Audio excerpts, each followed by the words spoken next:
Olá pessoal, como vocês estão? Tudo bem com vocês?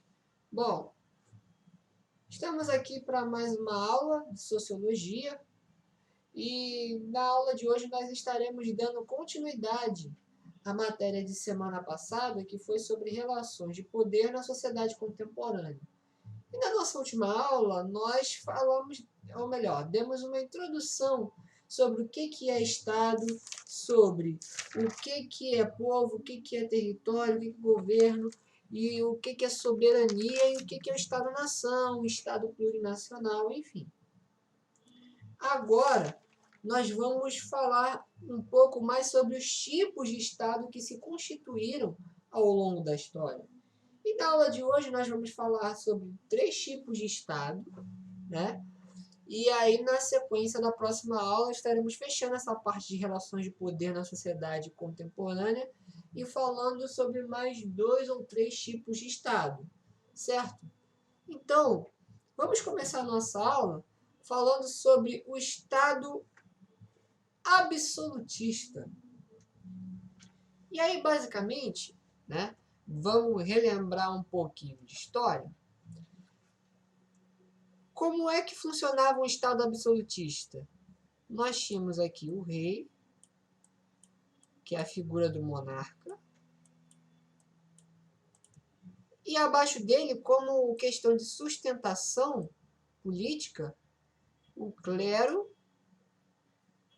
ou a figura da igreja, né? Se vocês podem fazer uma alusão melhor, e do outro lado a nobreza. Ou seja, aqui temos a nobreza e aqui temos o clero na personificação da igreja, e eles davam sustentabilidade política para o rei, que tinha o quê? Os poderes absolutos. Por isso que esse modelo político é conhecido como absolutismo, porque é o rei que é a cabeça do sistema político. E por que o rei tinha poderes absolutos? E aí você tinha o quê? O Estado como mantenedor da ordem. E aí, né, nós vamos ver em filosofia com Maquiavel, né, e com Thomas Hobbes também, e outros pensadores, que no Estado absolutista, né, existe aqui o rei, o principal objetivo do Estado é o quê? Manter a ordem. Manter a ordem não importa como. Ou seja, o Estado aqui ele tem que manter a população sob controle, os seus súditos sob controle.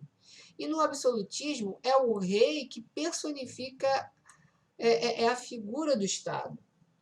Se vocês lembrarem bem, o principal ícone do absolutismo foi o rei francês chamado Luís XIV.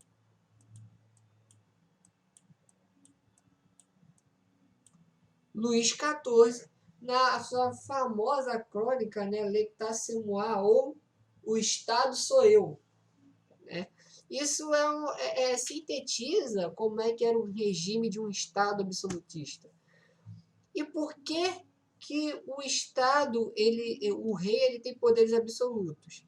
E aí entra aqui a teoria do contrato social, que nós vamos ver com mais calma em filosofia, na figura do filósofo britânico, inglês, né? Thomas, deixa eu ver aqui, vou apagar aqui. Figura do pensador inglês, Thomas Hobbes, que na visão do Hobbes, o Estado absolutista, ele é o que ele chama de um Estado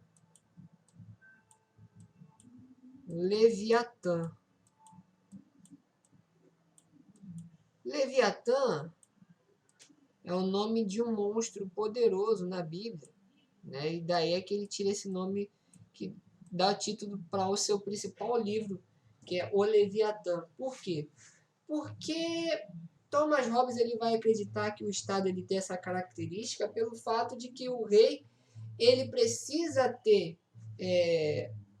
esse controle social sobre a sociedade, né, para manter a ordem da sociedade. Porque na visão do Hobbes, o homem ele no seu estado de natureza ele é movido pela desconfiança e ele vai acabar matando o seu semelhante. Ou seja, os homens, os indivíduos lançados à própria sorte, eles vão acabar entrando em um estado que eles chamam de estado de guerra de todos contra todos e eles vão acabar se matando. Então, para evitar e para preservar a sua própria vida, o homem cede direitos a um determinado indivíduo, a sociedade, né, os indivíduos que compõem a sociedade cedem os seus direitos políticos a apenas um homem, e aí esse homem, digamos que se engrandece, né, diante da sociedade, porque ele tem poderes de todos os indivíduos que fazem parte desse conjunto social. E ele se torna, de certa forma, um Leviatã. Mas, na visão do Hobbes, o Estado é um mal necessário. Por quê? Porque para preservar a vida dos homens, né? Para trazer a ordem e não deixar que o caos se estabeleça na sociedade. Por isso que o rei é necessário que o rei tenha poderes absolutos. Mas isso se dá por concordância da população, ou seja, os indivíduos eles concordam que o rei tenha todos esses poderes e atributos absolutos. Tudo bem, gente? Né? Eu não vou aprofundar muito, por quê? Porque nós vamos ver um pouco sobre Thomas Hobbes quando falarmos a respeito de pensamento político. Né? E o Thomas Hobbes ele é muito importante, é um teórico muito importante dos contratualistas, ou seja, aquela escola de filósofos que defendem a existência de um contrato social entre a sociedade e o soberano, que pode ser o monarca, né? Enfim, tudo bem? Aqui nós temos o Estado liberal. O Estado liberal, como o próprio nome já sugere, ele tem a sua base no princípio quê? Do liberalismo.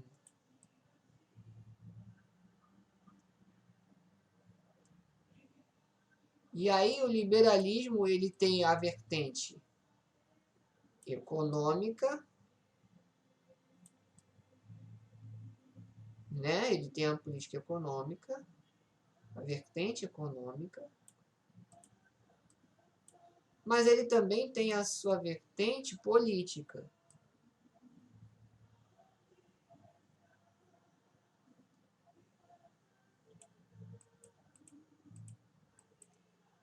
Certo? E aí, para vocês entenderem, como é que eu posso dizer? Para vocês entenderem, o liberalismo eles têm dois grandes principais pensadores quando a gente fala de Estado. Primeiro, o Locke, que não é o irmão do Thor, mas é o John Locke, e o Adam Smith.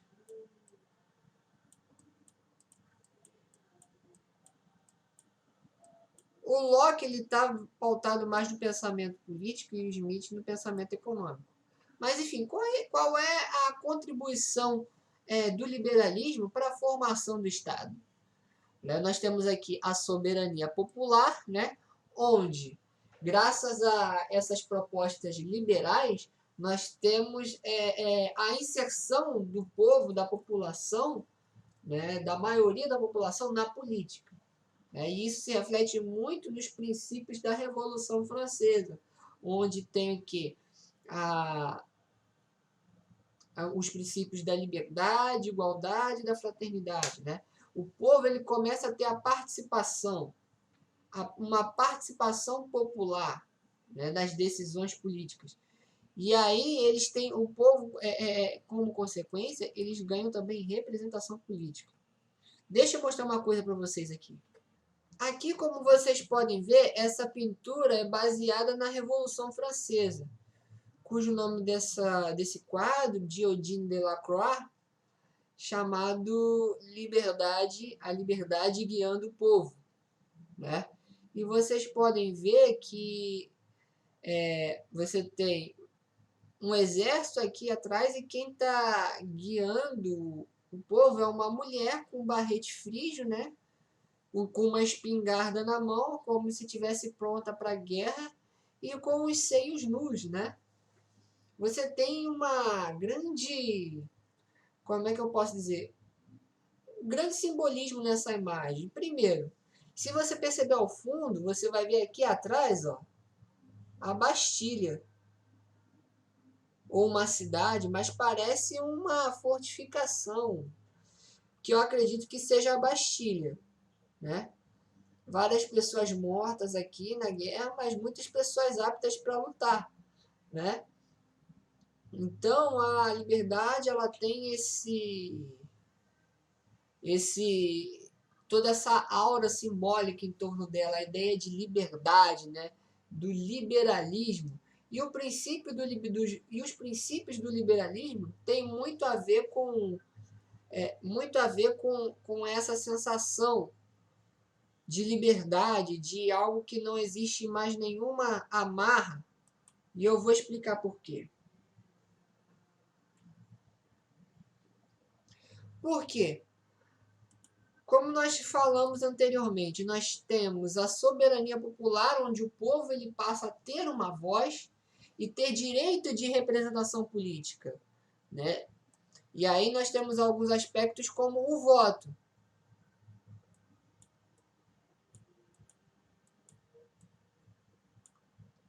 A ideia também do sufrágio universal. O que é sufrágio universal? Ou seja, um voto aberto para todos, né? Para todos os cidadãos, né?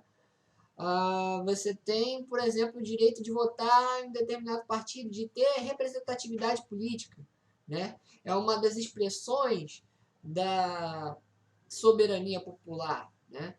Você tem também a expansão de direitos individuais. Uma das grandes bandeiras do liberalismo é a valorização do indivíduo. Ou seja, no modelo feudal, você não era visto como uma pessoa que tem sentimentos, vontades, desejos, não. Você era parte de uma sociedade, né? Tanto que havia muito essa ideia durante a Idade Média da identificação do indivíduo, não ter sobrenome, mas ele ser identificado com a cidade, de onde ele era, ou pela profissão, ou pelo que ele fazia. Mas aí nós temos o que? A valorização, né? O retorno de uma valorização individual a partir dos princípios do liberalismo, né? Tem a questão da soberania popular, da representação política, né? Você tem também uma mudança cultural na forma de você encarar, né, o ser humano a partir do liberalismo. E também nós temos o que? A ideia da divisão dos poderes, né? Enquanto todos os poderes estavam centralizados na figura do rei, aqui não. Montesquieu, por exemplo, ele é um grande ícone.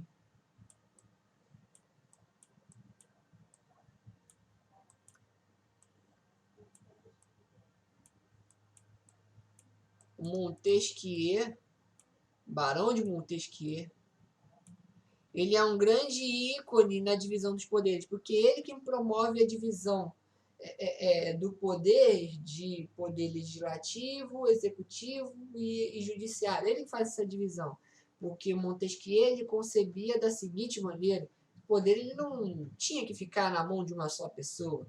Esses poderes eles tinham que ser divididos e logo divididos um tem o poder de fiscalizar o outro, né?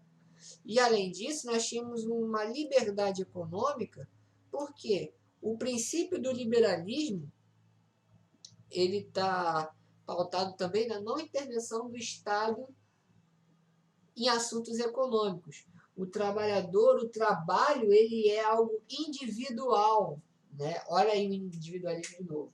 Então, o reconhecimento da riqueza de uma sociedade é justamente o trabalho do indivíduo, o trabalho dos indivíduos. Então, os indivíduos eles têm eles têm que ter a sua individualidade na sua produção preservada. Por isso que o Estado liberal ele tem a sua importância e contribuição na construção até do modelo e do que nós entendemos por democracia hoje. E, por fim, nós temos aqui a ditadura do proletariado, né? Ou melhor. E, por fim, nós temos aqui o Estado socialista. Né? O primeiro Estado socialista que nós temos notícia constituído é o da Rússia. É o da Rússia de 1917. A Rússia, em 1917, se torna o primeiro Estado socialista da história. Mas, para a gente entender, nós temos que entender os principais pilares do socialismo, os 3 objetivos centrais. Primeira coisa, a gente tem que entender que no socialismo, né, nós temos a constituição da ditadura do proletariado, que é basicamente quando a classe trabalhadora ela faz um processo revolucionário, toma o poder político da burguesia e também o seu poder econômico. E onde é que está o poder econômico da burguesia? O poder econômico burguês ele está nos meios de produção. E o fato da burguesia ser dona dos meios de produção faz ela ter o poder econômico. Então, o que o proletariado faz a partir da Revolução? Toma os meios de produção da burguesia. E aí sim, tendo o poder político e o poder econômico, a ditadura do proletariado ela é instituída. E é o momento que os proletários, a classe trabalhadora, ela possui os meios de produção e também o poder político. Para o quê? Para que haja, então, a superação do capitalismo, né? A superação do capitalismo, mas também não apenas do capitalismo, mas a superação do próprio Estado. Porque o objetivo do socialismo é o fim do Estado. Quando chega o fim do Estado, né, nós temos aí o que nós conhecemos como comunismo.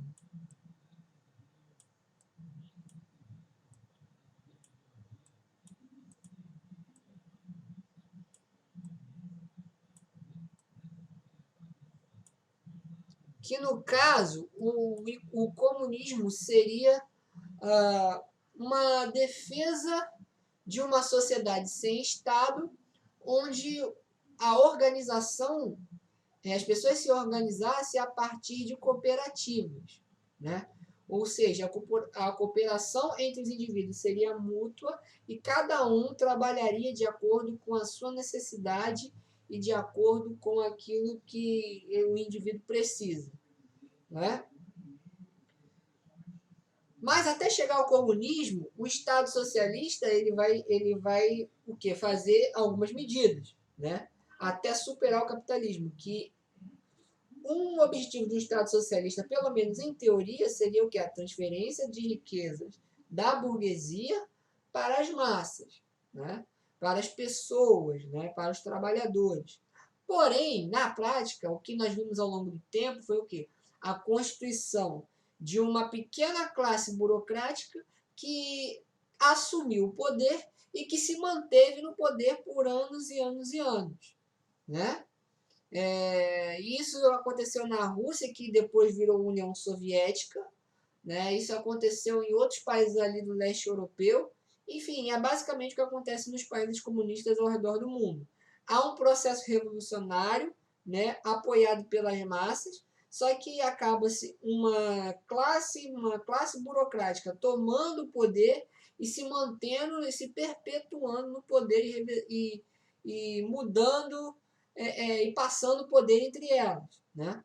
Por exemplo, na Coreia do Norte, um país dito socialista, comunista, mas se constituiu uma verdadeira monarquia comunista. Por quê? A dinastia dos Kings, né, vai passando poder de geração em geração, como nós podemos ver ali, né?